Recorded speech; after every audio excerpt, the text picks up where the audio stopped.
Hi folks, I'm going to do a video here on a new die that I just made. This is a die for 4570 bullets, swaging die, and these are the components. I know you can't see it well, but this is the actual swaging die. You'll notice it's got a very small hole in the bottom. You may be able to notice. I don't know how well you can see that. And that small hole in the bottom is for an extraction pin. This is one of the new hollow point pins I made. That goes in there first. And then the bullet is swaged up into that, and then I push this to push the bullet out. Now this is what they come out looking like with this hollow point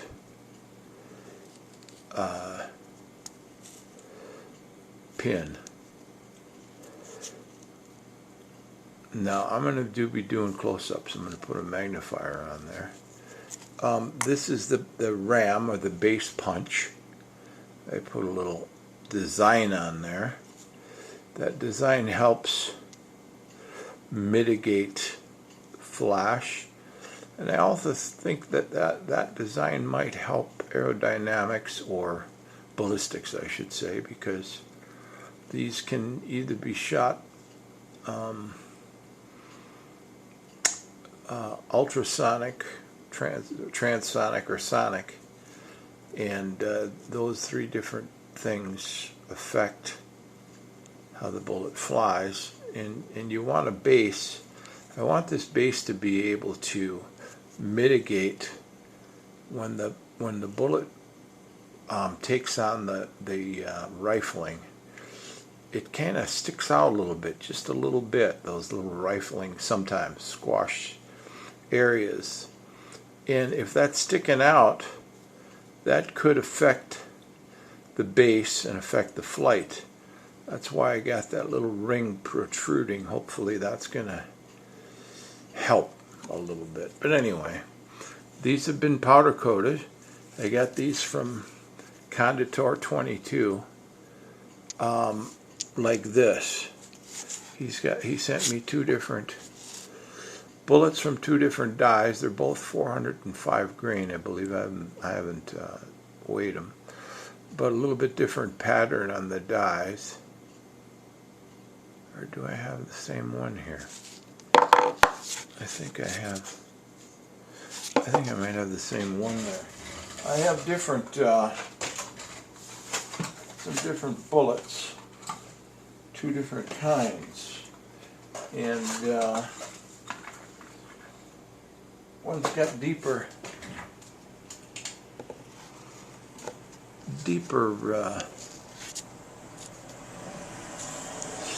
lube grooves. Yeah, I think these are from different molds, maybe not. But they have two different kinds of powder coat on them in any case. So, and the flat tips, that's how I got them from him. He did a very, very good job on those. I'm very impressed. And he did size them before he sent them to me. At I think he sized them to 459, something like that. And this guy here swages to 459. It's just a little bit less towards the tip. It's very hard to get because I don't have any reamers. And I had to polish that to the right size, and it's hard to get without a good reamer. I would have hopefully had a 457.5 reamer, 4575 reamer, and then just polished the last 1.5 thousandths of an inch, or 2.5 thousandths of an inch. But I ended up polishing it all the way from about 455, 450, yeah, about 455. So I had a lot of polishing to do. Anyway, those this is the drill bit that I made that cuts the hole. That cut that hole in there. That's a 29/64 drill bit. And it was long, but it was bent. I thought, why can't I get that tip right? And the darn thing was a little bent, so I broke it off, made a little tiny stub drill, and this is perfect. I'm going to do that to all my bullet point drill bits from now on. This is a different type of thing. And what I'm going to do here now, I've noticed there's this stuff is leaving a residue. This powder coat is leaving a little bit of a black residue in there. It's nice hard stuff, passed the smash test, but it's like leaving a little black or dark gray powderish residue. And I'm gonna clean that. I haven't cleaned it out. I'm gonna clean it out right now and show you what I have here.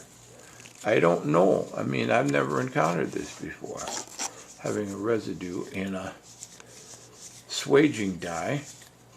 I've never made one this big, but now it's not coming off. Huh. It's in there.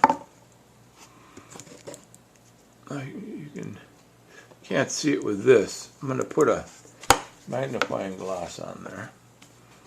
This is the magnifying glass. It's actually a 10 power loop. I made a little bayonet mount for it, but it won't focus far out now. So I have my little homemade bore sight here. Huh, looks like it's cleaned out now. See, that's supposed to be a 4-inch focal length, right about there. Kind of hard to see. Sorry. Anyway, it's pretty nicely polished in there. They're not sticking, so that's good. So that's the inside. This is the hollow point tip that I've been using, and that makes this hollow point. This is the finished product. Now, you might think there's rings in there. There's nothing left of those. That's just, there's no, well, there's a little bit. You can just barely feel a little bit of the grooves left from these, that's these grooves. See, that's up, whoops, darn it, I just dropped it on the floor. I hope that didn't dent it. I hate it when I do that. So, basically, start out with this, end up with this.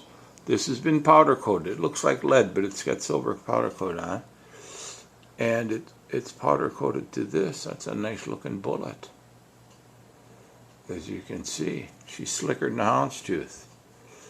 That's going to slide through that barrel just nice. And there's that base. And see, I did dent it.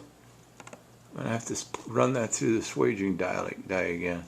But this, there's a little bit of a flash that ends up on here. You can just knock it off with a fingernail.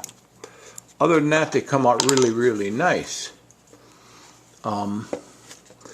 This is a hollow point made with this hollow point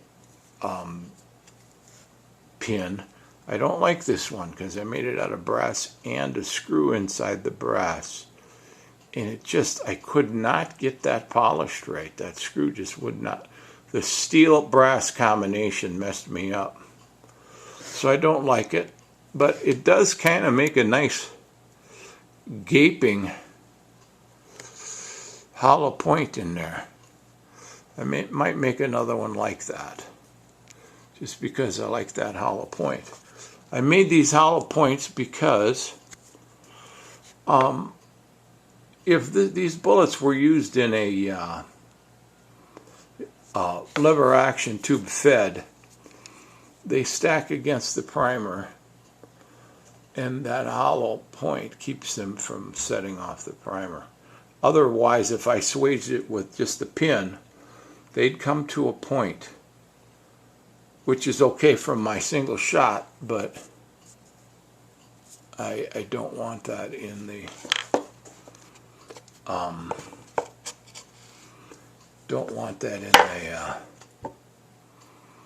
case somebody wants to use it in lever action. This is the bullet point drill bit, and you're right, it takes quite some practice to learn how to grind that tip.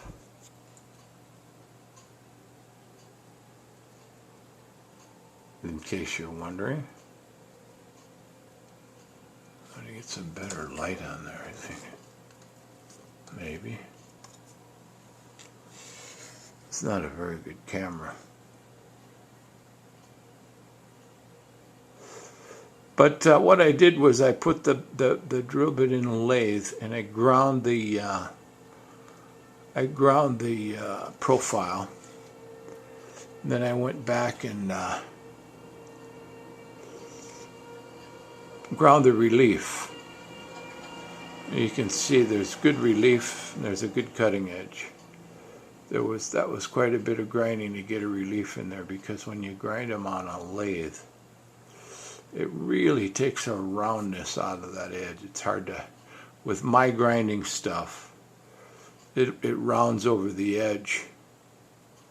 But this came out really nice. Now I have a 29/64